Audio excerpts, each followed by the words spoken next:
Everyone, welcome back to Pokemon Reborn. Last time we left off with exploring the reconstruction options that you have after defeating Adrienn. You can access those in the Grand Hall at the far back by talking to one of the people behind the desk. We mainly started that because you need to start off with the affordable living in Obsidia option. By doing so, if you are in the Magma Gang, you can access the Soulless application, which is what you need to complete the gang application side quest. It kinda sucks. Magma Gang is just really unfortunate. It's not the gang you really want to be joining because there's just so many disadvantages to it. But from here, we're going to go ahead and explore the other two options after we deal with the side quest that we got from the affordable living in Obsidia reconstruction. Starting with this right here. So there is an absolute crazy lady right here named Sandy, and if you talk to her, she will give you a bit of a side quest right there. And she'll tell you to head on over to the Malkunis Forest. So over here in Jasper, we're just going to head over here into the Malkunis Forest, and right down here you will find Sandy. I recommend you save right in front of her because she's going to tag team up with you for a really tough double battle. So after you order your party, save, go ahead and talk to her, and she'll go up here and harass the workers, and you will end up in a double battle with her against them. And once you defeat those workers, Adrienn will come in and he will be a bit displeased with us. But that's not going to stop Sandy here. So next up, we need to head down to the water treatment center. Down here in the water treatment center, we're going to want to head to the center room where we encountered the Pulse Swalot earlier. And this time we will find Sandy, and she will try changing out the filter, and we're going to encounter a horde of Gulpin. And with all those Gulpin out of the way, she's going to go ahead and replace the filter right here. Adrienn will come down here again, and he will just kind of pretend that he did not see anything at all. So next off, she's going to be heading to the Grand Hall, and we're going to follow her in a bit. But actually, there's something else that we want to take care of while we're still down here. And that is the Gum Room. So over here is a room called the Gum Room, and we acquired the key for that room by talking to someone who was in the new buildings after we purchased, or we donated rather, to the Obsidia Portable Living in Obsidia plan. Actually forgot what it was for a second. But once again, because we did that, we got the gum key, and we can now explore this room. So inside of this room is just one massive puzzle. There is also a few items in here. Nothing really noteworthy. There is a TM in the back of it, but we'll get to that soon enough. This puzzle can be a little bit tricky. If you're someone like me who just naturally tries to speedrun absolutely everything for no good reason at all, just because you're in a rush, then this puzzle can get really complicated and you can mess up and absolutely ruin it and make it unsolvable. Thankfully, I haven't done that yet, but I could have.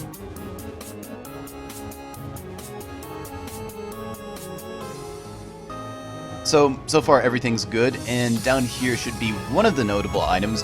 There's only 3 hidden items, and this is a rare candy right here, so obviously you want to grab that.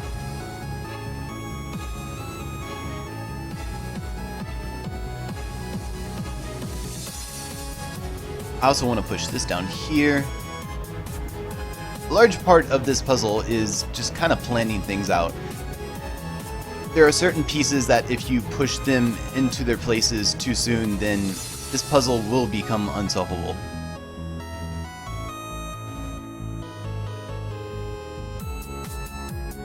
But so far, everything's pretty good.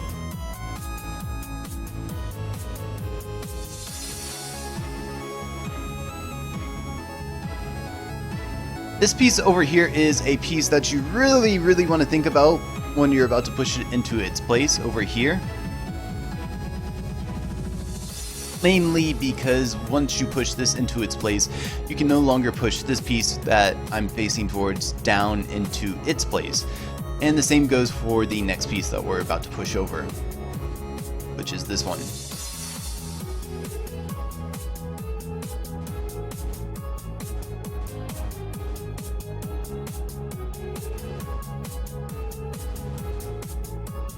Again, if you plan things out, then you won't make any mistakes while doing this puzzle. It's a very, very simple puzzle. It just requires you to think about it and take it slow.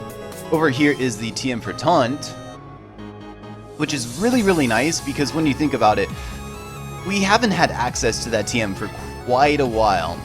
And I'm going to go ahead and push this back up here.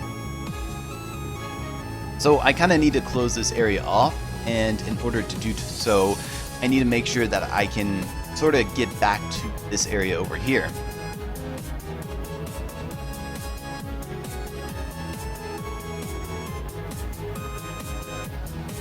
So I want to push these pieces down here, over here, push this out so I can escape, and then push this 2 pieces down. Now we can activate this system right over here, and it should give us a Goomy. And it just says right there, Goomy is coming with you now. It doesn't even give you a choice. Unfortunately, Goomy is not going to be joining the party. It can go find itself a nice home inside of the PC. And with that puzzle completed, we can now make our way back to the Grand Hall, and we can deal with Sandy again. Back here in the Grand Hall, you'll notice that there is the most adorable Alolan Vulpix just wandering around, mainly because we let them out of their room earlier in the last part. But down here we want to make our way all the way down to this room right here, and here we will find Sandy. She's going to inspect the room and then decide that she should flood it, and we are not given an option to say no.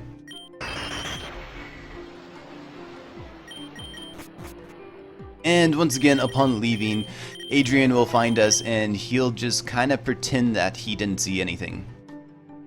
And for doing all of that, we will get the Firium-Z, which isn't exactly useful, but it's something.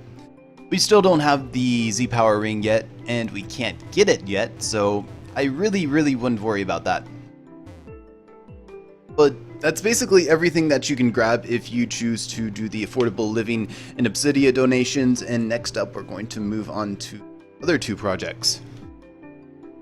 Alright, so I'm back, and we are now going to work on a different reconstruction project.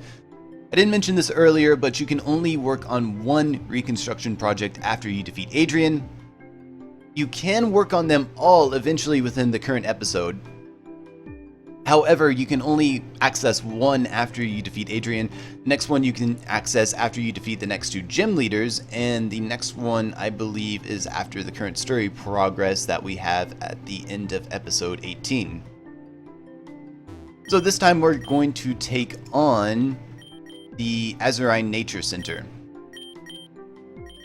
This one actually cost us 80,000, which is a bit of a step up from the Affordable Living in Obsidia project, but after we donate that, we're going to want to head down these stairs and head down this hallway up here and talk to the scientist that is right here, and he will tell us to meet him out on Azurine Island. So over here on Azurine Island, you may notice that you actually have to surf here now. Even though there is a boat here, you're going to have to surf to the south side of the island and enter this observatory right here. The good news is once you reach the spot, you can easily fly back. So over here we can go ahead and grab this toxic plate, and we can also go up the stairs right here and grab this max ether. There's also a scientist over here, and if you did not grab the Chikorita from earlier, he will give it to you.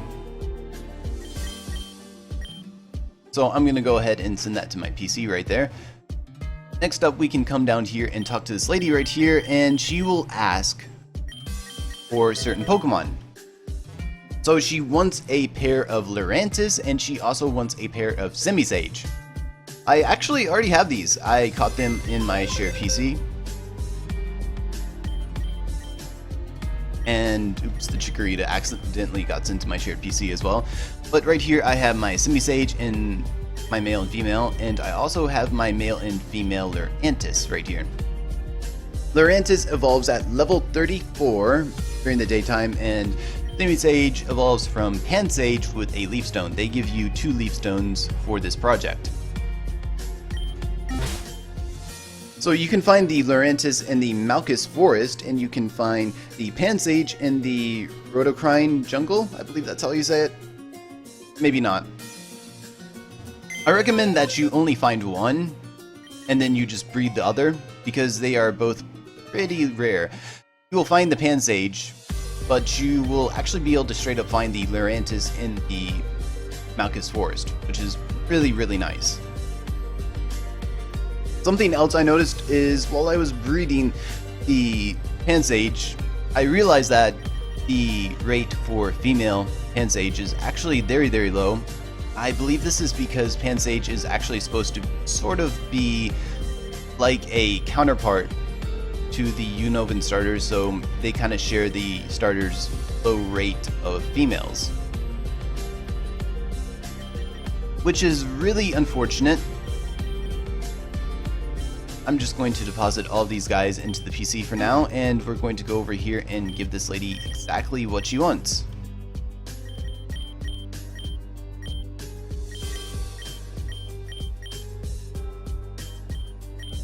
So again, you have to give them all to her one at a time.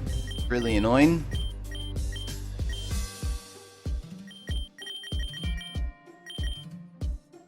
But once you've done that, everything is complete and they can renovate the Azurine Island.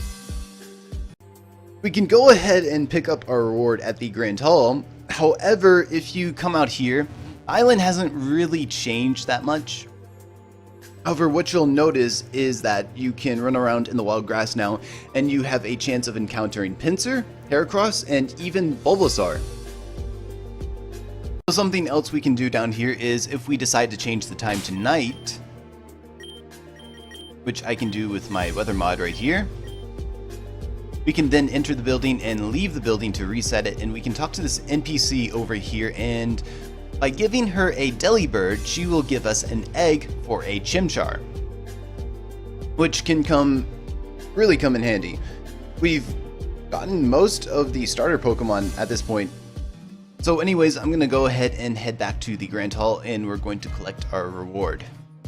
Back here at the Grand Hall, we can once again go ahead and go downstairs, and back in the same room where we talked to the scientist, we can talk to him once again, and he will give us the Firium-Z. So that is the Azurine Nature Center Restoration project, and there's only one project left, so let's get to it. So on yet another save file, I'm going to go ahead and talk to this man right here, and we're going to set up the Railnet Reconstruction.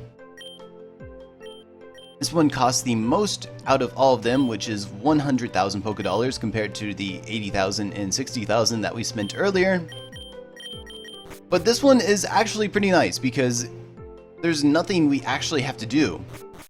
Once you pay him the money, you can immediately go out there and grab your rewards for it. And those rewards are actually pretty easy to get to as well. Again, there's no work involved. So starting off, we can enter the Devon Corporation, or the fake Devon Corporation building, and we can go downstairs, and where the entrance to the underground rail net was earlier is now patched up, and we can grab the Steelixite that we couldn't grab earlier. So from here, we want to actually head to the nearest Railnet system, which is right over here. There's a lot of items that we can actually pick up. Alright, so starting off, I think I'm going to start off by heading to the Shantyport Station. This is actually the Coral Ward Station, and over here we can talk to this salesman, and he will offer you a Togepi for a Probopass. I believe that's the only way you can get one in this game. Next up, I think I'm going to head off to the Peony Station.